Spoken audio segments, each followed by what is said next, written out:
Welcome back नाजरीन हम बात कर रहे थे केनालों के हवाले से और कारपोरेट फार्मिंग के हवाले से जो वकला ने धरना दिया हुआ है बबरलो बाईपास पे। आज उसका दूसरा दिन है। अभी हमारे साथ जो मौजूद हैं एडवोकेट अली मर्दान चाग, हम उनसे बात करेंगे। अस्सलाम वालेकुम सर। वालेकुम सलाम। अली मर्दान साहब, आपको प्रोग्राम में खुश आमदेद। अभी जो धरने की सूरत हाल है वो तो पहले हमें आपसे मालूम करना होगा क्या सूरत हाल है, और दूसरा ये कि जो वकला का क्या फ़ैसला है, आगे आपकी हिकमत अमली क्या है इस धरने के हवाले से, उस चीज़ के हवाले से हमें बताएं। जी, बड़ी मेहरबानी आपकी। मैं इस वक्त धरने में मौजूद हूँ जी और ये धरना हमारा कल सुबह से बल्कि परसों रात से शुरू हुआ है, जो अभी तक जारी है। हमारी हिकमत अमली ये है कि वफाक जब तक ये कैनालों वाला फैसला वापस नहीं लेगी ये धरना जारी रहेगा। सही। लेकिन आप देखें कि वफाक का जो रवैया है वो इंतहाई गैर मुनासिब है। सिंध के पुरअमन लोग जो अपने पानी के लिए एहतजाज पे बैठे हुए हैं, आप उनके बयान देख लें। जो वफाक के वजीर हैं, कल अता तारड़ साहब ने बयान दिया है कि अगर सिंध हुकूमत इनको हटा नहीं सकती तो हमें कहा जाए, हम इनको हटाने के लिए तैयार हैं। तो हम ये कहते हैं कि हमारा मुतालबा ये है कि एक तो ये फैसला वापस लिया जाए, दूसरा वफाक अपना रवैया दुरुस्त करे, कहीं ऐसा ना हो कि चीज़ें हमारे हाथ से भी निकल जाए। सही। तो अली मर्दान साहब, ये जो सियासी तंजीमों का क्या इसमें मतलब इन्वॉल्वमेंट है, मतलब उनका क्या कंट्रीब्यूशन है? वो तो शुरू से देखा गया है कि उनका काफ़ी रोल है। अब धरने में क्या सूरत हाल है, सियासी तंजीमों का क्या पार्टिसिपेशन है, वो क्या चाहती हैं, और आपका मौक़िफ़ और उनमें उनके मौक़िफ़ में कोई फ़र्क तो नहीं है ना? जी नहीं, हमारा पानी का जो मौक़िफ़ है वो सिंध की सारी सियासी तंजीमें और जो सिंध के वकला हैं जो इस वक्त भी धरना दिए बैठे हुए हैं, उन सब का एक ही मौक़िफ़ है। हम सब एक ही पेज पर हैं और हमारा जो धरना जारी है इसमें मुख्तलिफ सिंध की सियासी तंजीमें जो हैं वो अभी भी मौजूद हैं। अवामी तहरीक मौजूद है, सिंध तरक्की पसंद पार्टी मौजूद है, GA सिंध वाले मौजूद हैं और बाकी भी जो कॉमपरस्त पार्टियां हैं वो सारी मौजूद है। तो वो सारी, हम सिंध के सारे लोग एक ही पेज पर हैं।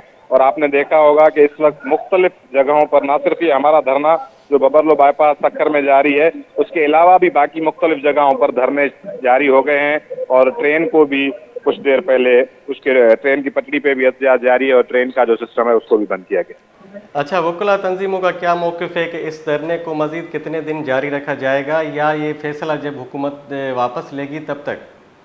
जी, हमने शुरू में ही जब धरना अनाउंस किया था तभी हमारा यही मौक़िफ़ था और अब भी यही मौक़िफ़ है कि जब तक ये फैसला वापस नहीं लिया जाएगा तब तक ये धरना जारी रहेगा। सही। तो अच्छा, एज ए राइटर और एज ए लॉयर आप इस चीज़ को कैसे देखते हैं कि फैसला तो होता है कि सियासी जमातों को ही करना होता है, एक सियासी मसला है, आप भी समझते हैं इस बात को, ठीक है। अभी वकला तंजीमें इसको लीड कर रही हैं, लेकिन ये जो है फैसला सियासी जमातों को ही आगे चलकर हल करना होगा। ये जो सूरत हाल बनेगी, क्या सियासी जमातें क़यादत करेंगी या वकला ही इस चीज़ को आगे लेकर जाएंगे? नहीं, ये सियासी जमातें इनकी क़यादत करेंगी। जो फैसले होते हैं, फैसला कौन जो जदोजहद होती है वो सियासी पार्टियों ने ही करनी होती है और हम उनके साथ शाना माना शाना खड़े रहेंगे सिंध का जो भी इशू होगा। और ये हमारा जो धरना है ये वकला की तरफ से है और ये तब तक जारी रहेगा जब तक ये फैसला वापस नहीं लिया जाएगा। और बाकी जो सिंध की दीगर तंजीमें हैं वो भी इस वक्त एहतजाज में हैं। सुबह हमारे पास काफ़ी लीडर आए हुए थे, लेकिन हैदराबाद में भी आके आज एक धरना है जिसमें मुख्तलिफ कॉमपरस्त पार्टियाँ सिंध की वो शामिल हैं और वहाँ पे भी धरना है। तो ये सूरत हाल ये है कि अब जो स्टेट है उसको अपना रवैया चेंज करना पड़ेगा और इस तरह काम नहीं चल सकेगा, क्योंकि सिंध वाहिद सूबा है जहाँ पे पुरअमन सियासी जदोजहद चल रही है। तो अगर इस तरीके से मसले हल नहीं होंगे तो फिर लोग दूसरे रास्ते इख्तियार करते हैं और वो रास्ते रियासत के लिए भी नुकसानदेह साबित होंगे। तो हमारा यही मुतालबा है कि इस पुरअमन जदोजहद जो सिंध की जारी है, तो ये जो मुतालबात हैं जायज़ मुतालबात, इनको तस्लीम करते हुए वफाक को अपना फैसला वापस लेना चाहिए जल्द अज जल्द। अच्छा, कि आप समझते हैं कि वो जो जुडिशरी जो होती है उसको रियासत का चौथा पिलर माना जाता है, और इस सूरत हाल को देखें जो ये प्रेशर आपने कायम किया है, एक तहरीक चलाई है, और कल जो जलसा था बिलावल भुट्टो का हैदराबाद में, उन्होंने कहा कि हम हुकूमत को अलग होने का अल्टीमेटम दे रहे हैं, तो ये जो सूरत हाल किस तरफ जा रही है?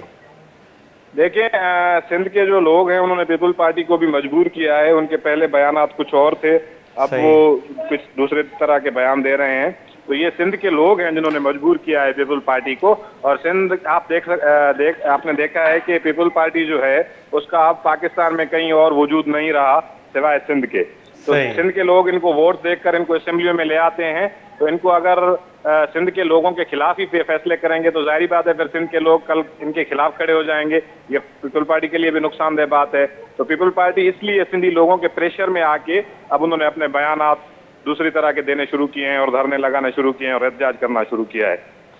ٹھیک ہے، بہت بہت شکریہ آپ کا علی مردان چانگ صاحب، آپ نے ہمیں اپنا قیمتی ٹائم دیا۔ ناظرین، ہمارے ساتھ موجود تھے ایڈوکیٹ علی مردان چانگ، جو کہہ رہے تھے کہ پیپلز پارٹی کو سندھ کے لوگوں نے مجبور کیا ہے کہ وہ یہ بیان دے کینالوں کے خلاف، ورنہ پہلے پیپلز پارٹی تو ان کا یہ بیانہ یہی تھا کہ کوئی کینال نہیں بن رہے، کوئی ہم نے زمینیں نہیں دیے کارپوریٹ فارمنگ کے حوالے سے۔ لیکن جب سندھ کے عوام نے ایک پریشر ڈیولپ کیا، ایک سیاسی تحریک چلائی، تو اس کے بعد کل بلاول بھٹو نے جلسے میں کہا کہ ہم حکومت سے الگ ہونے کا الٹیمیٹم دے رہے ہیں۔